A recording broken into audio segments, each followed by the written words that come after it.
तो गाइस यार आज फाइनली आईफोन गिव अवे का आखिरी दिन है। वैसे तो आपको पता ही होगा कि मैंने आपसे एक वादा किया था कि जब मेरे 50,000 सब्सक्राइबर्स कंप्लीट हो जाएंगे तब मैं मेरे किसी एक सब्सक्राइबर को ये आईफोन प्रूफ के साथ गिफ्ट करूंगा। तो जैसे ही मेरे 50,000 सब्सक्राइबर्स कंप्लीट हुए उसके बाद पिछले वीडियो में आईफोन जीतने के लिए मैंने आपको कमेंट करने के लिए कहा था कि सभी लोग कमेंट करो। मैं कमेंट करने वालों में से ही किसी एक की कमेंट को सिलेक्ट करूंगा और उस कमेंट करने वाले विनर को प्रूफ के साथ में ये आईफोन दूंगा। तो गाइस उसके बाद बहुत सारे लोगों ने वीडियो में कमेंट की थी और उसमें से मैंने एक कमेंट को सिलेक्ट की है और वो कमेंट है अभिषेक आहिर की, जिसमें लिखा है नाम अभिषेक आहिर और नीचे लिखा है I am from Upleta Gujarat. तो कांग्रेचुलेशन अभिषेक भाई, आपने ये आईफोन जीत लिया है। अब जल्दी से जल्दी आप मुझे इंस्टाग्राम पर मैसेज कीजिए। मेरे इंस्टाग्राम की जो लिंक है वो मैंने डिस्क्रिप्शन में दे दी है, तो जल्दी से आप मुझे इंस्टाग्राम पर मैसेज कीजिए। 6 से 7 दिन में ही मैं खुद आपके पास आऊंगा और ये आईफोन आपको दूंगा। और इस आईफोन की अनबॉक्सिंग लाइव वीडियो में ही करना ताकि हमारे सब्सक्राइबर को भी विश्वास आ जाए।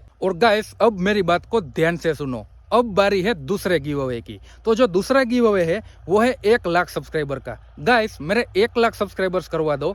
मैं इस बार एक नहीं बल्कि 2 सब्सक्राइबर को 50-50 हजार रुपए कैश दूंगा और वो भी ठीक इसी तरह प्रूफ के साथ। तो गाइस अब जल्दी से मेरे 1 लाख सब्सक्राइबर्स कंप्लीट करवा दो। इस बार 2 सब्सक्राइबर 50,000 जीतेंगे।